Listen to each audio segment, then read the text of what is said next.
사람은 변합니까? 안 변합니까? 안 변하죠. 사람은 변합니까? 안 변합니까?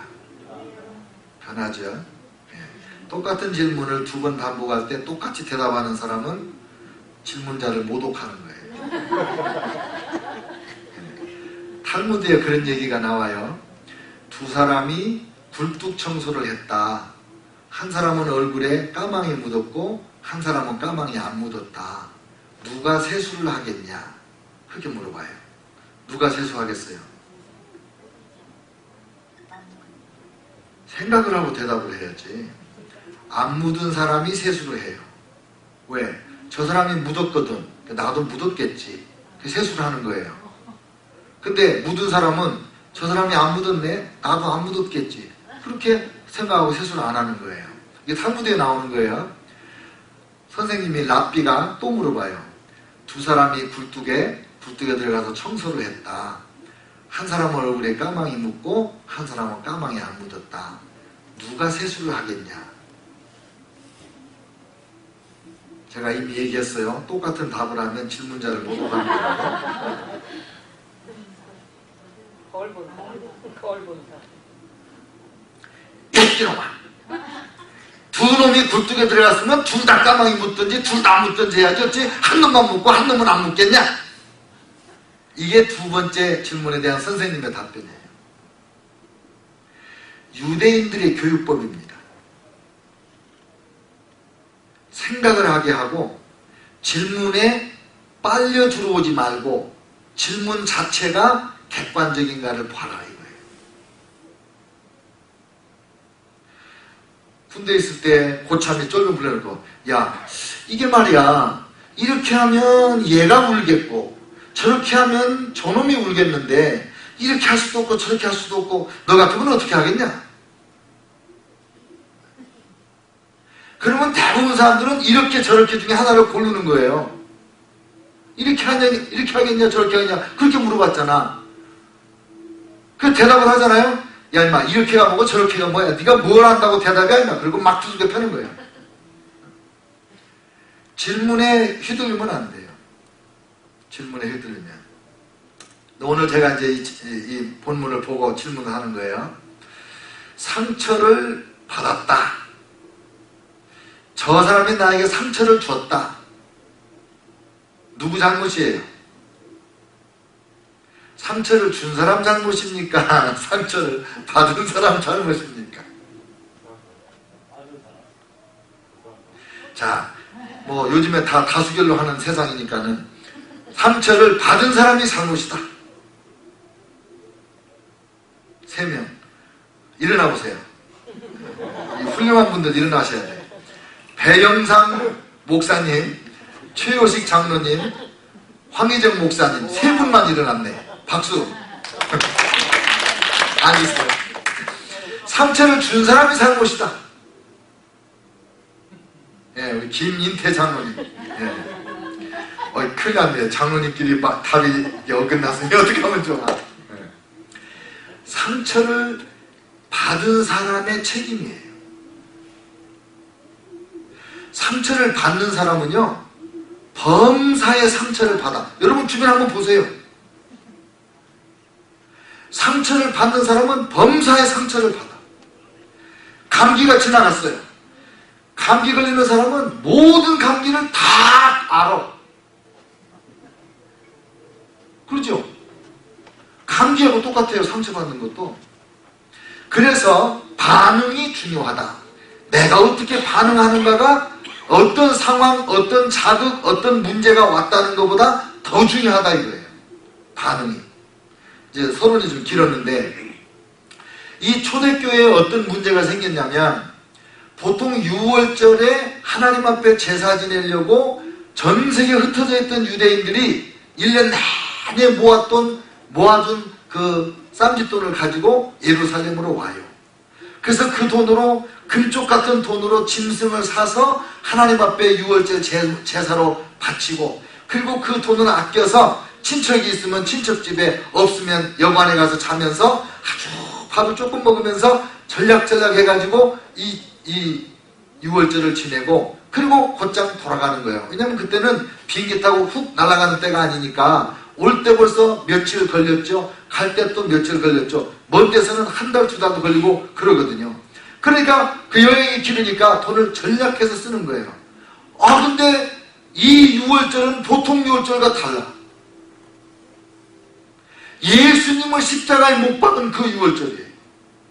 예수님이 부활했다고 하는 그런 소문이 나가지고 사람들이 이게 도대체 어떻게 된 거야? 갈 수가 없어요. 그래가지고 야, 싱숭생숭해, 메시아된다 어쩐다 이런 얘기 하니까는 못 가고 있다가 그만 오순절까지 갔어요. 6월절에서 오순절. 오순절은 6월절부터 50일이라는 뜻이에요.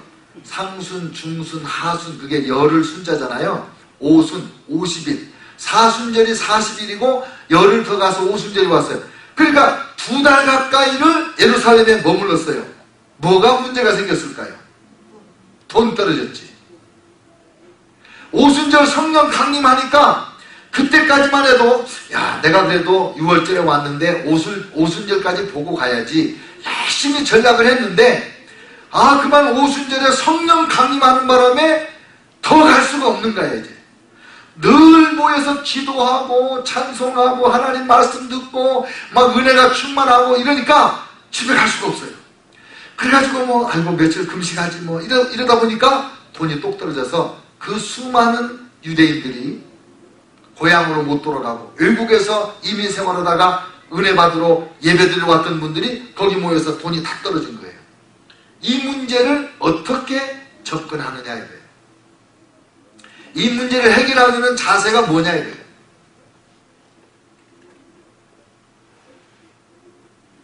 내버려 둬버려. 아, 그 돈도 없는 사람이 빨리 집에 안 가고 여기서 쫄쫄 굶고 궁상맞게 그러고 있어. 배고프면 지가 가겠지 뭐. 그리고 전혀 돌봐주지 않는 사람도 있었을 거예요. 그러자고 하는 사람도 있었을지 모르겠어요. 또 어떤 사람들은 내 거 뺏어 먹을까봐 가지고 한쪽으로 가서 숨어서 혼자 도시락 쏙 따먹고 입 싹 닫고 나도 안 먹었습니다. 그런데 그런 이기적인 그런 자세를 보이지 않고 이 초대교회 공동체는 어떻게 했느냐? 믿는 무리가 한 마음과 한 뜻이 되었다. 모든 물건을 서로 통용하고 자기 재물을 조금이라도 자기 것이라 하는 이가 하나도 없더라. 이 경제적인 궁핍의 상황 속에 초대교회 성도들이 어떤 마음과 뜻을 모았냐면 내 것도 네 것이고 네 것도 내 것이고 다 우리 거다. 함께 먹고 함께 굶자. 이런 자세가 된 거예요. 그러니까 돈 있는 사람들, 넉넉하게 가져온 사람들의 노자로 한동안 아무 궁핍함이 없어요. 가난한 자가 하나도 없다고 그랬어요. 그 가운데서. 그런데 또 이제 그거 다 먹고 나니까 또 돈이 이제 진짜 심각한 문제가 생겼어요. 예루살렘에 사는 유대인들, 예루살렘에 살면서 성령 받은 그리스도인들이 자기 집에 있는 거 다 털어먹이고 그래도 돈이 떨어졌어요. 그때 어떻게 했느냐? 집 있는 사람은 집을 팔고 밭 있는 사람은 밭을 팔아서 성도들이 먹을 것을 다 공급한 거예요. 대표적인 이름이 누구냐면 바나바예요. 바나바. 레위 족속으로 태어난 바나바라는 분이 원래 이름은 요셉인데 얼마나 그분이 사람들을 위로를 잘했으면 위로의 아들이다. 그런 별명으로 불려지게 됩니다. 이 바나바가 나중에 사도 바울을 데려다가 사도 바울로 사역할 수 있도록 길 열어준 바로 그분입니다. 어떻게 반응하느냐? 그게 문제예요. 사람이 변했다 그럴 때 여러 가지 면에서 변한 내용을 말할 수 있어요. 그 사람의 말이 변했다. 성령 받으면 말이 변합니다. 말이 거칠고 가시가 놓치고 그런 분들은 아직 성령 받은 분이 아닐 수가 많아요. 어느 정도 성령 받으면 말이 변하냐면 1903년경에 웨일즈에서 부흥이 일어났을 때 탄광에 있는 말들이 갑자기 움직이지를 않아.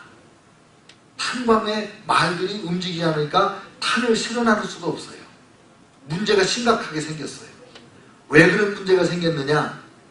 탄광의 광부들이 부흥이 일어나니까 성령 받고 은혜 받고 새 사람 돼가지고 말이 바뀌어버렸어. 그래서 이 말, horse, 이 마차를 끄는 마차를 끄는 이 말들에게 평소에 하던 대로 막 욕을 한마디 사이에 욕 한마디씩 넣어가지고 이렇게 할 때 말이 그게 익숙해가지고 알아듣고 움직였는데 욕설을 한마디도 안 해, 이 마부들이.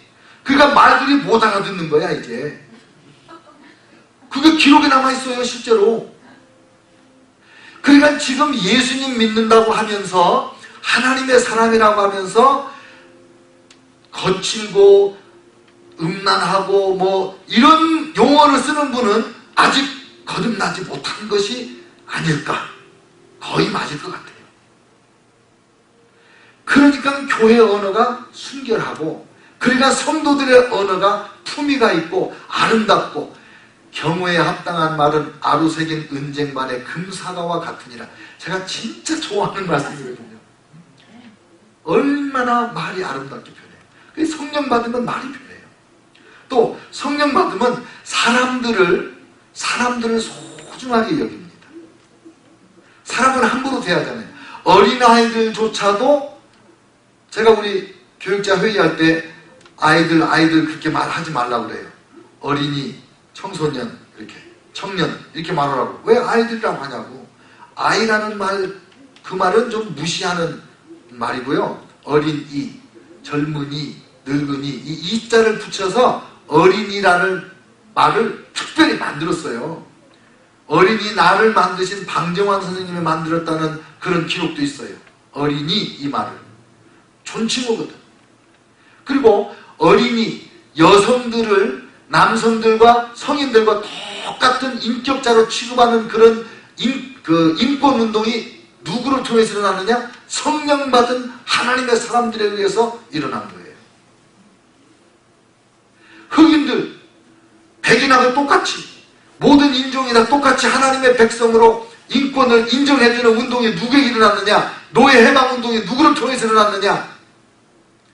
영국에서도 미국에서도 예수 믿는 하나님의 사람에 의해, 성령 받은 사람에 의해서 그런 인권운동이 일어난 거예요. 성령 받으면 사람을 대하는 태도와 자세가 달라져요. 이게 변한 거예요.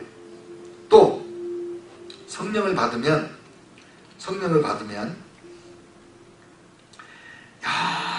여러 가지가 변하는데, 그 중에 하나가 뭐냐면, 성령 받고 변화되는 것 중에 하나가 뭐냐면 돈에 대한 태도가 바뀌어요. 돈, 재물에 대한 태도가 바뀌어요. 안 믿는 사람들, 성령 받기 전의 사람들 중에는 대부분이 돈이 한번 들어오면 안 내놔요. 대부분 정도의 차이가 있지만 구두쇠입니다. 저희 바로의 형님이 저보고 구두쇠의 극치가 너 어느 정도 수준인지 아냐? 이렇게 물어본 적이 있어요. 최고의 구두쇠는 어떤 사람인지 아냐? 잘 모르겠는데. 그러니까 구두쇠는 도둑이 들어와가지고 송곳에 콱 찔려. 송곳이 내 이마에 콱 박혀. 그러면 구두쇠는 그런데 이크 쇠구나 그런다는 거예요. 네? 그 정도 그 쇠가 돈이잖아요. 그렇게 좋아한다는 거예요. 어떤 가난한 사람이 부자한테 가가지고 부자 되는 비결을 가르쳐달라고 그랬어요. 그러니까 야 이놈아, 그 귀한 비결을 맨손 쥐고 와서 가르쳐달라고 그러냐? 뺏기는 문전박대 쫓겨났어요. 그래서 가가지고 씨암탉을 들고 왔어요. 씨암탉을 들고 와서, 씨암탉 우리 집에 한 마리밖에 없는 이 닭을 들고 왔습니다. 그래? 이리 줘. 닭을 딱 잡고는 따라와. 가가지고 산에서 이렇게 언덕배기에 여기 소나무가 하나가 서 있어요. 올라가. 소나무로 올라가요. 이쪽으로 내려와. 이쪽 가지로 내려왔어요. 매달렸어요. 한 손 놔. 한 손 놨어요. 여기는 이제 낭떠러지 절벽이에요. 그 정도 맞아 놔. 그러니까 이 손을 붙잡고, 이 놈은 죽는데요? 놔! 놓겠어요, 안 놓겠어요? 안 놓지. 안 놓고 막 용을 쓰고 매달려 있으니까 이 부자 양반이 뭐라고 말했냐면, 네 수중에 돈이 들어오면 지금 그 나뭇가지 같이 목숨 걸고 꼭 잡아. 그게 네가 부자 될 수 있는 비결이야. 그렇게 가르쳤어요. 그래서 그거 배우고 내려왔어요. 그게 씨앗 딱 주고 배운 부자가 되는 비결이에요. 그러니까 요즘 세상 사람들이 부자 되는 비결이 다 안 쓰는 거예요. 안 먹고 안 입고 안 쓰고 다 놓고 봐. 그러면 자녀들이 머리 탁 찌게 싸워. 서로 많이 차차가. 그런 세상인데 성령 받고 하나님의 사람이 되면 이 돈을 쥐고 있는 손을 놔요. 그래서 하나님께 드리기 시작하고 부모 형제에게 나눠주기 시작하고 그리고 나하고 상관없는 이웃 사람을 위해서도 돈을 내놓기 시작해요. 이게 하나님의 사람들에게 나타나는 변화예요. 근데 우리 미주성결대학교 대학원에 미국에서 교수하시는 장로님이 입학을 해가지고 이제 이번 학기에 제 수업을 들으셨어요. 근데 이분이 엊그제 편지를 하나 보내왔는데 아니 거금을 선교헌금이라고 보내셨더라고요. 그러면서 편지다 뭐라고 썼냐면 선교 많이 하는 교회인 줄 알고 진즉부터 좀 하시고 싶은데 아마 이 설교 들으실 것 같은데 이 양반이 우리 그 홈페이지에 와서 들으신다고 그러던데 진즉하고 싶었는데 학기 중이라 좀 그랬대. 그래서 이제 강의 끝나고 이게 이제 보내셨다는 거예요. 그러면서 하는 말이 늘 생각하기를 돈으로 하는 게 제일 쉬운 거라는 생각을 했습니다. 선교 진짜 하는 것보다 돈 보내는 게 쉽다는 거예요. 그래서 제가 답장했었죠. 장로님 저도 그렇게 생각한 때가 있었는데 그만큼 돈을 보내려면 그만큼 시간 들여서 애쓰고 고생한 거 아닙니까? 결코 쉬운 일이 아니지요. 고맙다고. 그리고 이제 감사 편지를 이렇게 보냈어요. 여러분, 하나님의 사람들은 하나님이 기뻐하는 일에 나의 손을 놔요. 어떤 목사님 책에 뭐라고 하냐면 복음을 위한다면 지갑을 찢어라. 책정을 그래요. 하나님의 복음을 위한다면 내 지갑을 찢어라. 너무 좀 고상하지 않잖아요, 표현이. 근데 요한웨슬리 목사님은 뭐라고 말씀하셨냐면 호주머니가 거듭나지 않은 사람은 거듭나지 않은 것이다. 이런 말을 했어요.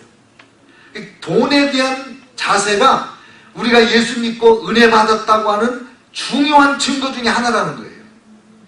오늘 이 초대교회 신자들이 그것을 한두 명이 아니라 온 예루살렘 교인들이 이걸 보여주는 거예요. 아무도 물건을 자기 것이라고 재물을 조금이라도 자기 것이라고 하는 이가 없고 서로 모든 물건을 통용했다는 거죠. 집도 팔고 밭도 팔아서 성도들의 이 의식주 문제를 해결하기 위하여 내놓았다는 거예요. 여러분, 제가 지금까지 목회를 하면서 이런 분들 많이 봤어요. 김주봉 장로님이라고 지금은 원로 장로님 되셨는데 수학 교수님이십니다. 교수님으로 이제 은퇴를 하셨는데 제가 장춘단교회 고등부 담당하고 있을 때 이 장로님이 부장 장로님이셨어요. 정말 이분은 그냥 시계추 같아. 학교, 집, 교회, 학교, 집, 교회 여기만 평생 사시는 분이야. 수학같이 정확한 분이야, 이분이. 근데 저하고 이렇게 이런저런 얘기하다가 뭔 얘기를 하시냐면 목사님 저는 평생 월급 받아서 그냥 먹고 살았습니다. 우리 김장로 아니었으면 제가 지금 살고 있는 집 한 채도 없었을 거예요.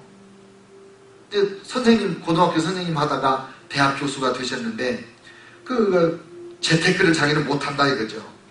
근데 동대문에서 크게 사업을 하시는 동대문 시장에 여러 개 동이 있잖아요. 그 동 하나가 그 장로님이 사장으로 있는 그 회사 건물이에요. 이 장로님은 진짜 돈이 많은 분이에요. 이 장로님이 보니까 우리 김 장로님이 참 교수하면서 월급만 타가지고 전셋집에 살고 안 돼 보였던지 한 번은 부르더래요. 장로님 돈 얼마나 있어요? 뭐 얼마 있어요? 뭐 전세금하고 뭐 현금 조금 있죠. 그러니까 그거 장로님 나한테 다 갖고 오세요. 그러더래. 그 왜요? 그러니까 내가 좀 하란 대로 하라. 그래서 장로님이 집을 하나 사줬대. 조그마한 집을 사주시더래. 근데 그 집을 팔아가지고 또 집을 늘려주고 또 자기는 가만히 있었대. 그분이 오늘날 자기 집 한 채 하고 그리고 조그마한 땅 한 떼기를 사주셨대. 근데 그 집이 어떻게 됐냐면요. 몇 번은 은행에 저당을 잡혔다가 또 다 갚고 또 저당 잡혔다가 다 갚고 그랬대. 왜 그러셨어요? 무한이라고 그랬어요. 그러니까 무한이냐 목사님 우리 교회 건축할 때마다 제 집 잡혔죠.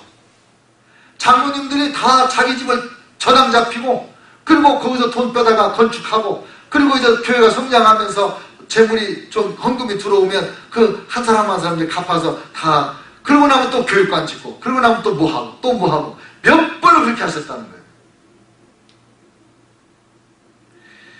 저희 미국 유학 올 때 제가 하나님 앞에 미안하기도 하고 죄송하기도 하고 그런데 제가 솔직히 미국 유학 올 때 하나님이 공급해 주실 걸로 믿고 왔다고 왔지만 사실은 눈에 보이는 장로님이 한 분 계셨어요. 그 장로님이 사이판에 오셔서 저보고 유학 가라고 그러셨거든. 기도하고 있는데 목사님 유학 가시면 제가 생활비 장학금 되겠습니다. 왜 그런 말씀 하세요? 그러니까 제가 와서 한 열을 보니까 목사님 같은 분이 유학 가서 공부를 하셔야 될 것 같아요.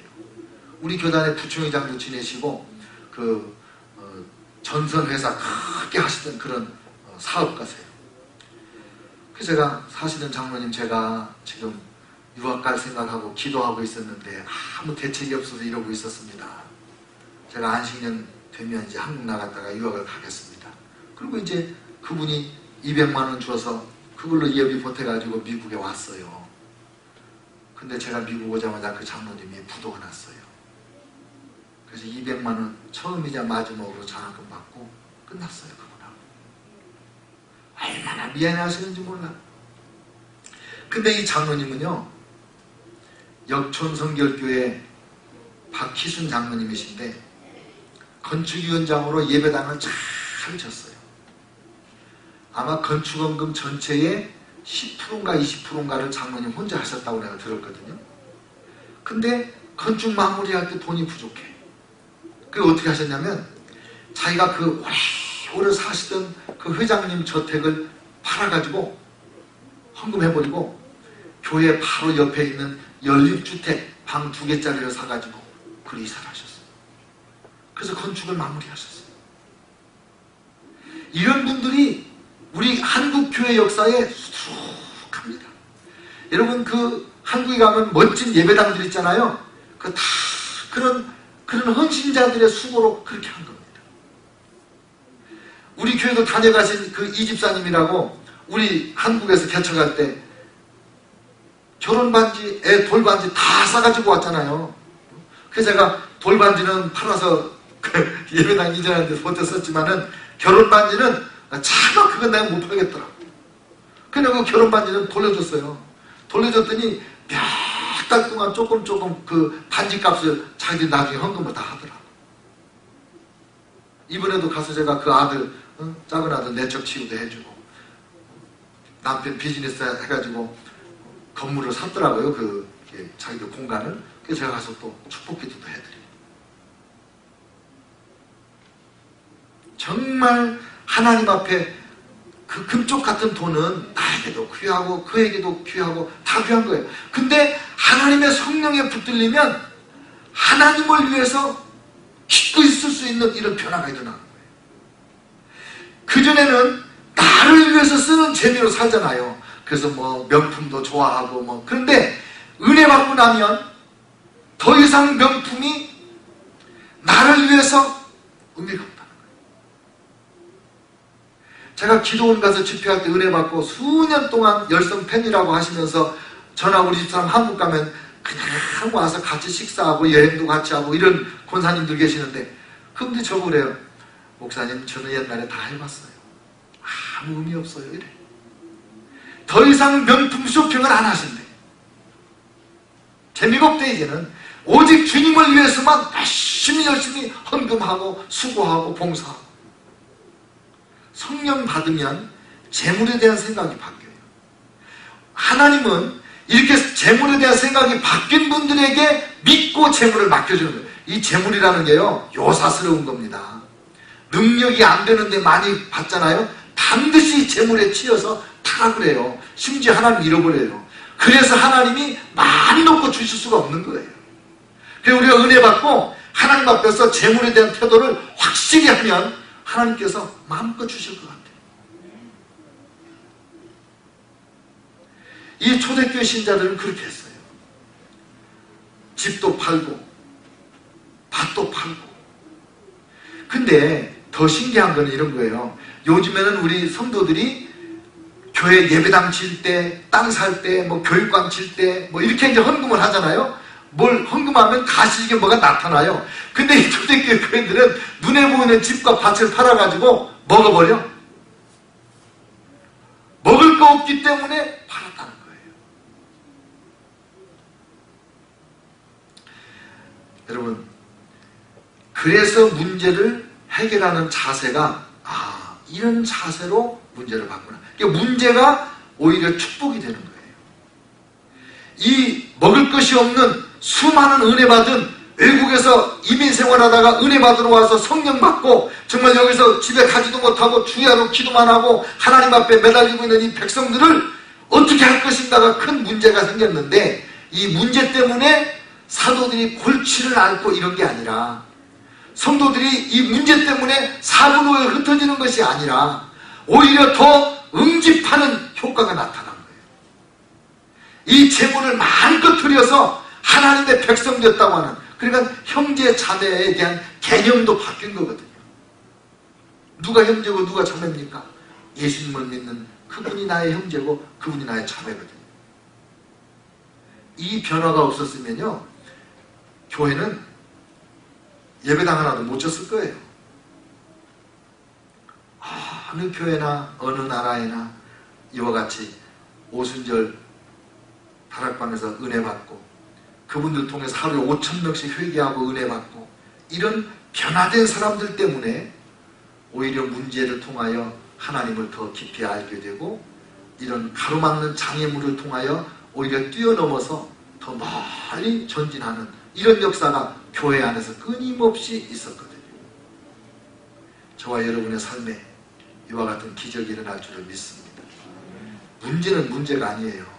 상처를 주는 사람이 문제가 아니라 그 상처 주는 사람에 대해서 내가 어떤 태도를 취하느냐, 그 나를 괴롭히는 사람을 내가 원수로 삼을 거냐, 아니면 그 사람 때문에 내가 기도하게 하는구나, 그 사람은 나의 은인이다, 이렇게 할 거냐. 제가 지난 주간에 우리 목사님 기도회에 갔어요. 이번에는 좀 짧게 금방 했는데, 그 책 내용에 이런 게 있어요. 내가 25년간 직장 생활하다가 은혜 받고 목사가 늦게 됐습니다. 25년 동안 직장 생활할 때 나를 진짜 괴롭혀서 정말 꼴도 보기 싫고 내 마음속으로 그렇게 미워하고 죄만 잊었던 그 사람들이 지금 돌아보면 나를 가장 성장시킨 사람들이었습니다. 잘한다 잘한다 그러면서 술 많이 사주던 선배님들, 친구들, 그 사람들이 사실은 나를 타락시킨 사람들이었습니다. 문제가 아니라 내가 어떻게 반응하는가가 문제인 거예요. 이런 어려움이 있을 때, 야, 이거 해결하기 위해서 각자 집으로 가자, 그게 아니라니까요.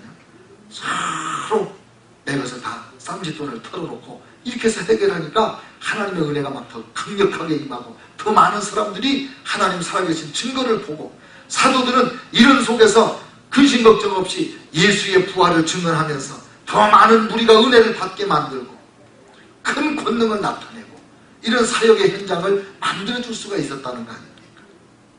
여러분, 어려움을 어려움으로 보지 마세요. 하나님 사랑하는 저와 여러분에게는 어떤 문제도 문제가 아니라 기회가 됩니다. 뭐에 따라서 내가 어떻게 반응하는가, 내가 이걸 어떻게 보는가, 거기에 따라서. 큰 문제가 생겼다? 그러면 하나님은 이 문제보다 크신 분이니까 큰 능력을 체험하고 큰 은혜를 체험할 기회가 온 거예요. 큰 어려움이 다가왔다? 내가 이전에는 문제가 작았기 때문에 내 기도도 작았어요. 그러잖아요. 근데 문제가 100인데 내가 500 기도할 사람 어디 있어요? 문제가 100이면 기도도 100이지. 근데 나한테 만짜리 문제가 생겼어. 그러면 내가 최소한 만짜리 기도할 수 있는 엄청난 기회가 온 거예요. 그러면 다 먹고 기도하다가 금식하면서 기도하는 거예요. 다 잠에 기도하다가 새벽 기도하는 거 아니에요. 하나님의 역사가 일어나는 거예요. 어떻게 반응하는가? 25년 동안 나를 괴롭힌 사람이 나를 가장 발전시켰다. 나에게 상처를 준 그 사람들이 나를 가장 성숙시켰고 나를 기도하게 만들었다. 이렇게 반응할 수 있게 만드는 거 아닙니까? 이 경제적인 어려움 앞에서 우리 초대교회 신앙의 다 선배님들께서 이 교훈을 우리에게 주시고 이 모본을 우리에게 보여주신 거 아닙니까? 이제 이후로 저와 여러분의 삶에 문제는 없습니다. 모든 문제는 기회입니다. 하나님 살아계시기 때문에. 할렐루야. 우리 다 같이 통성으로 기도하겠습니다.